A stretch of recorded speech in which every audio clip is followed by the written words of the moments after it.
Good morning, my friend. I'm John Dennis, and I'd like to welcome you back to Conversations with John. We are in the process of discussing the various principles of the Manifesto for an Awakening World.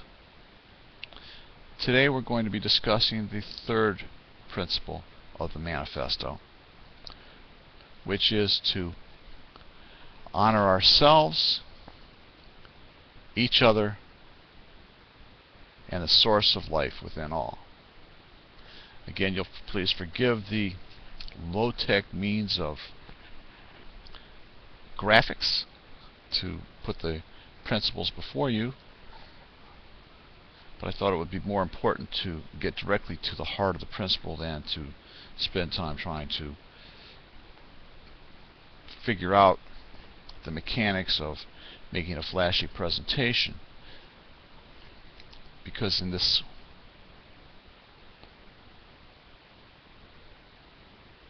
manifesto and the application of these principles, it's all about the substance that is behind the principles and not the form of the outer appearance. The situation in our world today is very complex. And there are a lot of things boiling over that are making it very, very hard for human beings to get along. And we're seeing it everywhere we turn around. Here in the United States, we're still embroiled in a war in two different countries. The Middle East, it seems that everywhere we turn around, there's another one erupting. We have Iraq, which is still going strong, even though our current president has promised that we would be out. And we're nearing upon his one-year anniversary, and we're still embroiled in it. Afghanistan, we're still there. Things seem to be heating up between the Afghans, next door in Pakistan, between them and the Taliban and Al-Qaeda that have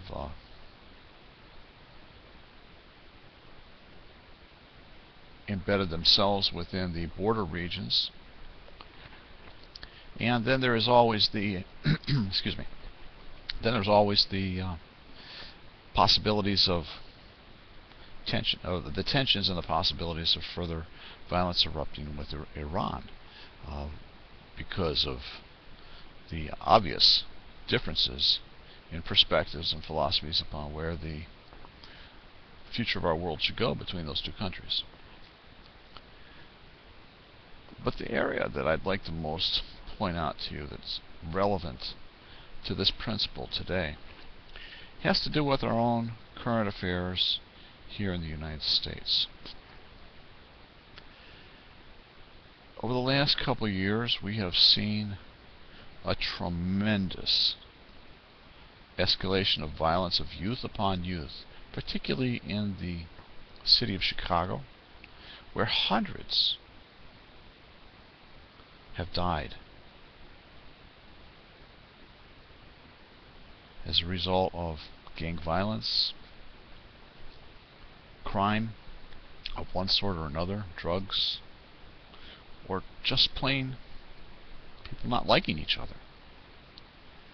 We turn on the news, we see political parties hating each other, unable to tolerate the other's viewpoints, much less the advancement of the solutions each other wants to bring to the problems that they see before us. It is this inability to respect the perspectives of each other, to respect each other's differences, that is being exacerbated in every moment in our world. And while as we move toward the ascension, we're seeing a lot of these things that we've kept inside of us and our society for so many centuries bubbling to the surface. What is most striking is the inability of the extremes to get along. And even worse, to even want to get along, to even try to get along. There is no civility. There seems to be no civility anymore between those who are succumbing to their adherence to the perspectives and beliefs that have them tied to these extremes. And it seems that it's only as we begin to release the hold of these beliefs that we can begin to find that there is some value in what the other side advances. That their reasons and the beliefs that they hold and the thoughts that they hold and the concerns that they share are not all that far apart. It's just that they have selected means to go about it. Sort of the flag that they wave, that they and rally around, that sets them apart. That sets them on diametrically opposed paths that inevitably are going to clash. And we haven't figured out how those paths can cross without violence. It sort of reminds me of a scene from the movie Gandhi. You'll remember back in, I think, somewhere around 1948, after India had won its independence, the Muslims within India felt very much taken advantage of and disrespected by the Hindus. And they wanted to break away and form their own country. So what was happening is they were having a flight north, while the Hindu that were up in the area that is now Pakistan were beginning to come south. And you could see in the movie there were two columns parallel about 30-40 yards apart of the Muslims moving north and the Hindus moving south. And they all looked kind of dejected, but they were all very frustrated and angry toward each other and toward the hardship that they had had in their own lives that they were blaming on each other.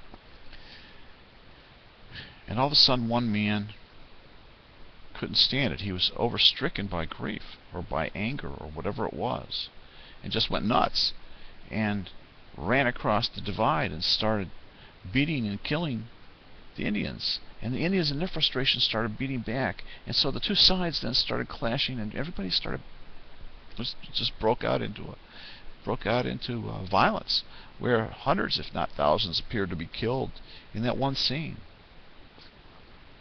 because they didn't know how to deal with the frustrations that they had been keeping inside of them and the anger, and so it all erupted out against the other side. It is this eruption that this principle is intended to address. You recall, the principle goes, we honor ourselves, each other, and the source of life within all. Well, obviously, we have to honor ourselves, and too often we ignore our own needs, our own desires, our own gifts and greatness. And we tend to depreciate that because it's us. We're in it every day, and all we see are our failings, our shortcomings, the things that we need to work on and clean up or get better at, rather than exalting into many gifts and experiences that we have gathered and how they have allowed us to grow and to expand into more than what we were before, and to take back to our souls these wonderful sets of experiences. But instead of honoring who we are, we depreciate ourselves. We put ourselves down. But there's only so long we can do that. And when we do, inevitably we build up resentments against the rest of the world. Because if we don't see ourselves, because we start seeing that they don't respect us, they don't see us, this sense of being disrespected by others triggers a feeling that we need to strike back, that we need to defend ourselves. Yet, they are only showing us what we're already feeling inside that we're not even aware of. that we are not honoring ourselves.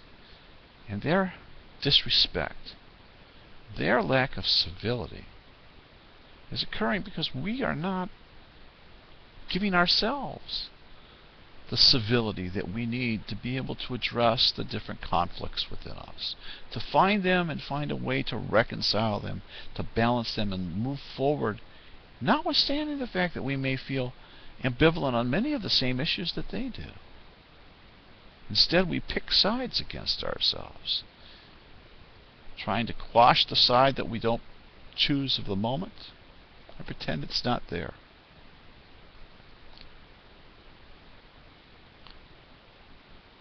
Part of this principle also means honoring each other, because in our relationship with each other, we are setting the circumstances to see these things about ourselves. Other people are bringing to us situations, or helping us create circumstances by which we can know things about ourselves. And you remember in the last principle we talked about that we seek to know ourselves a little more in every moment. Well, the people in our lives, the people that come across us, the people that cross our paths or affect us in the outer world, are doing so for a reason. They are allowing us to see that there are attributes in human beings and attributes within us that we may not accept, that we may not accept our differences, that we may not value those differences. We don't honor each other. And in order to get someone to respect us, we have to first respect them. And we want to be honored by them, to be treated well. We also need to do the same, is to honor them too. Just like over in the Middle East, if we don't want to keep creating a class of terrorists that's going to be doing their best to upset the apple cart of our world, then we need to honor the beliefs and perspectives that they have. That doesn't mean we have to succumb to them or give in to them, but we at least have to start by recognizing them and finding the value within those beliefs and within those people. I mean, if another human being holds that perspective, then there must be some validity to it. But if we don't even look for it, we're certainly not honoring them, and we're not honoring ourselves, because if we're not looking at theirs, then somebody's not looking at ours. But more importantly, and most importantly, than honoring ourselves and honoring each other, is we also have to honor life itself. There is within every being a source of life. This source of life deserves honor and respect. And that means doing our best not to take action which is going to destroy that other life, or that's going to negate it or impair its ability to function and to get the experiences it came for. This source of life, most of us call God. Some call it the universe. And some call it, have no name for it. It doesn't really matter what we call it. It's just that there is within all of us, within everything, even within our world, a source from which all of this flows. And when we disrespect each other and fail to honor the life and the value and the contribution and the perspective that everyone brings, we are disrespecting that source. We are disregarding it. We are thinking that we, in our circumstances here and now, are more important than the intention of the source that created us all. This is not to suggest that we should ignore ourselves or ignore the needs of others. It's to honor each of them, to honor us, to honor others, to honor life itself. This is the third principle of the Manifesto for an Awakening World. It is key to building better relations. It is a foundation upon which those that will be coming will build upon. So in your world today, look at the people that are crossing your path. Look at the world that you touch, the environment, nature, the earth itself. Look at yourself and say, what can I do to honor all of these a little bit more? And if you try, you will find a way. And I know that when you give that effort that is inside of you, when you give it that energy and love that is transmuted, when you are honoring them and honoring yourself and honoring the source, your life will transform, and your relationship with that world and other people will transform as well. You, my friend, are a great being. But you will never know that great being until you begin to honor the you that you know and the world around you that affects you. Go with love, my friends. I am John.